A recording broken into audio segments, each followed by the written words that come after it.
Hi, I'm Gary from the New Again team. We're the UK's leading water leak finding specialists. We also dry and decontaminate them. Hi, I'm Gary. We've been receiving quite a few calls over the last year from people that are wanting us to dry their cars and then realising maybe we're a little bit far away, and so they're left with a wet car. Maybe the dealer's not been able to dry it for them. They found the leak. Maybe it might have been a leaky screen, or it could just be a pipe that's easily unblocked. They've had the screen refitted, they've fixed their problem, and then they're left with wet carpets. So unfortunately, those guys who are a little bit of a long way from us, it's not always something you can pop down and go off into town while we dry it. It's the job that takes the longest. So what we're going to do now is tell you a little bit about how to dry the car, and if you're dealing with a dealer or a garage, what you can do to help them. Okay, so there's a few do's and don'ts. First don't is to not take mould seriously. So for those of you who've got some mould or even a mouldy smell in the car, if there's a smell, there's a good chance there's mould. Now, if you had a load of broken glass in the car and you looked under the seat and saw all this broken sharp glass, you'd immediately be very cautious about the way you handle it.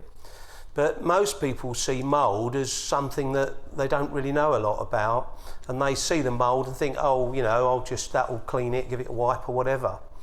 I can tell you from experience that mould can make you ill. So first things you get is the flu symptoms, and you don't realise that it's the mould that's got into your lungs. So first things first, you need to buy an anti-mould product, and it needs to be one without the bleach.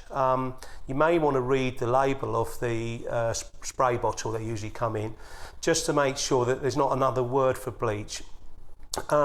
Once you've got that, ideally, if the car's got quite a lot of mould in there, you need a mask.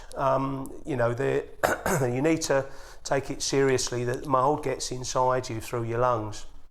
Okay, so if you do see or you know there's mould in your car, you might want to buy 2 or 3 of those sprayers depending on how much mould you've got. The mould won't grow again if you've stopped the water getting in the car. And here's the reason why. Mould will only grow with still air and darkness and something organic to grow on. And it needs the damp atmosphere, which is of course where your water comes in. So once you've removed the water from the car and you've cleaned the mould properly, then you're not going to be expecting any more mould. So there's another reason why the car has to be cleaned properly and also has to be dried properly. So you might be thinking, once I've stopped the water coming in, that it's not a problem, it will dry on its own, or maybe I'll just get a wet vac and just suck it out and then it will dry, just like it may have been when it's been valeted. Well, I can tell you from experience that isn't the way to dry the car. You need to be aware that some cars can have electronics under the seats, and you might be thinking, I'm just going to get a suction machine and dry it by sucking the water and it will dry on its own. Well, first off, the electronics might be wet, and some of those electronics may be important for safety. So when we dry a car, we will get the seat up and make sure that what's under that carpet is not something that's safety related that may have got wet. So let's use an example. Sometimes cars have an airbag control unit underneath the seat, which will deploy the airbag or tell the car to deploy the airbag if there's somebody sitting in that seat. And if the car crashes and there isn't anyone sitting in there, then of course it won't deploy the airbag. So if that's got wet, that is very important to be replaced. Okay, so we're not going to get too technical with it, because obviously there are those of you who want to dry your own car, and then there are those that want to go to their local garage or get somebody to help them.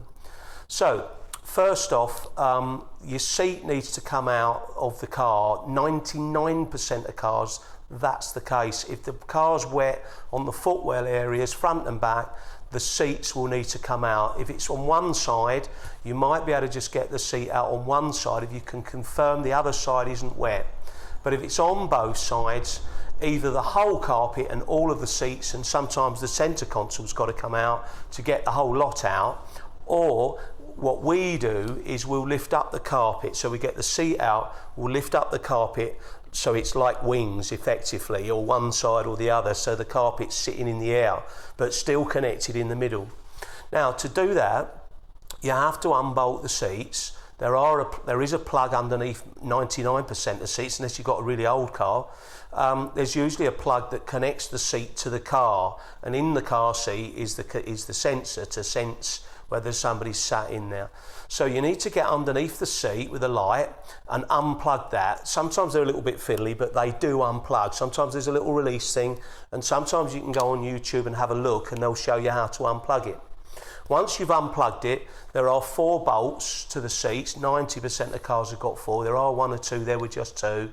You need to get them undone, and it's important to have the right size socket for that. Usually there's a star bolt, and if the car's been wet for a while, they don't always undo very easy because you can get corrosion on them, and then they're very difficult. So you need the exact right size to do that.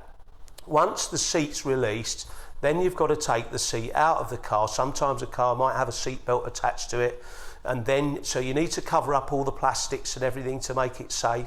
You need to get somebody to help you to lift out the seat, and it's usually a 2-person job, so you're guiding it and lifting it at the same time. Then you can undo the trim, and then the carpets can be lifted. Once you've lifted the carpets, you'll realise there's a whole lot more water in them than you realised. You're usually thinking the surface is wet. Well, I can tell you that usually if the surface is wet, the car's filled up from the bottom upwards. So therefore, what you're seeing on the surface is the surface of the water. So, you know, what I mean is that there'll be a lot of water below that. Some cars have got foam that's maybe 3 or 4 inches thick, and the water will be sitting there, and you think it's just in the back of the car. You don't realise that you could have 20-25 litres in there, and you're feeling the surface of the carpet and not realising that there's a lot more water. But once you get that carpet up, you'll realise how much water's in there. It's also the water goes and is held in the foam. So once you've got it up, you need to get a suction machine, suck as much as you can out the foam, suck the water out the footwell, check it that there's nothing electronic that's got wet, and make sure that if there is, that it's not safety related. Some cars will just have an amplifier or something like that under there for the stereo. So if the amplifier went wrong, it's not going to suddenly cause your airbag not to go off. But you need to be aware what these boxes are. So sometimes they'll have some prints on it. You can call the parts department of the company of the car and say this is the part number. They'll tell you what it does, and then you can work out whether you need a new one if it's wet. Once you've got the new one ordered, then you may need to take it to the dealer to get them to fit it, because you have to program that unit back in, just to let you know. The other thing to know is that if you take the seat out of the car, it's better if you can avoid turning the ignition on, because sometimes if you don't turn the ignition on, the car doesn't know the seat's been removed. If you do have to turn the ignition on for something, maybe to lift a window or drop a window, then the car senses there isn't a seat in the car, and it would mean that you have to take it to the dealer, or you have to have it plugged in by one of the friendly garages that will plug it in and tell the car that it needs to be reset and it now has the seat connected. So the drying part itself, it can take quite a while. If you haven't got a very powerful blower, then you will find that it will take quite a few days to dry. An old way of doing it can be we used to do many years ago, but use just a fan heater. You plug it in on a safety plug so that if it trips, if there's a problem, and you put it in and aim it at the problem, and then just leave it on there for days, and you have to check it every few days and see if it's dry. Or otherwise, we've got the more powerful blowers, and now we just put the pipe in the car, not the drying machine, so we can dry it a lot more efficiently.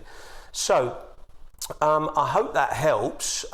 If there's anything else that you need to know, we'll be making more and more videos, but just when you've put the seat back in, you'll need the help to get the seat back in, and I would recommend that the car's completely dried, and that foam needs to be properly dried. Couple of reasons: one, it won't dry when you put it all back, and two, it will cause condensation and potential electronic problems with your car going forward. Even if the electronics are not there and the electronics are in other places in the car, high levels of condensation will affect other electrical parts on the car. So you need to make sure it's properly dry before you put it all back together. This is what the underneath of a Vauxhall carpet looks like. So you can't see a lot of water actually. You think there's not a lot of water in there, but you can see there's a little bit, and it's got about an inch or so deep there, and it takes literally 5 minutes to get a wet vac and to suck that water out. And you can see clearly now why you'd never be able to pour the water through this foam from the surface. You know, you're talking in this foam here now, you've got about, well, there's probably 10 litres in there in this side, you know, from the front to the back. And even under here, right under there, it's soaked. And of course there's your wiring in the water. Although that wire will be fine, this plug has been sitting out of the water. We need to get the carpet up to check that these electronic devices are okay. Now in this car, because I think it was leaking from the screen and it's been fixed now, but in this one, if I show you here, we've got this side, this is underneath the passenger side, and again we've got this water coming in dripping from here, but you can see that it's not something you can just dry in a couple of hours. You couldn't even dry this with a blower within, it probably take a complete day or maybe two to dry this, maybe even longer. So you can see now why you can't just pull the water out. We're going to get a suction machine and pull it through this carpet, and then from the bottom and from the top, and then we'll put a big blower in there. You can see there's a little puddle there at the back. So it will take a fair bit of drying, and in this instance, although the electrics haven't been affected, you can see that plug, the wires are in the water, the plug's out of the water, but on some cars, of course, there could be an electric box here. And if this is not dried properly, it will affect the electrics in the car, because of course that's why all your windows are all wet, because the water's condensating and going round and round in the car. Basically it's created its own little weather system. So we can pull this water out quite quickly, which we'll do with a suction machine, but the water out of this foam will take a long time to actually properly dry, and you have to dry it properly, otherwise it will cause corrosion and lots of other things like the nasty smells and the musky smells we get. Once the car's all back together again, then I would suggest check it after it's rained 2 or 3 times, just to make sure there isn't any water going back in. You might be thinking that you fixed it. Occasionally you might get another problem, so you need to be aware when it was completely dry, you know for sure there might be another problem if it is a little bit wet. So you know then that it is going to be another problem. So I hope that helps you in your local garages and the dealers, and those of you people who are doing it yourselves.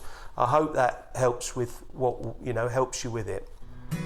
I hope this was of use to you, and if it was, if you could just press the like button, and that may help somebody else find it. Also, there's links to our website on the description below.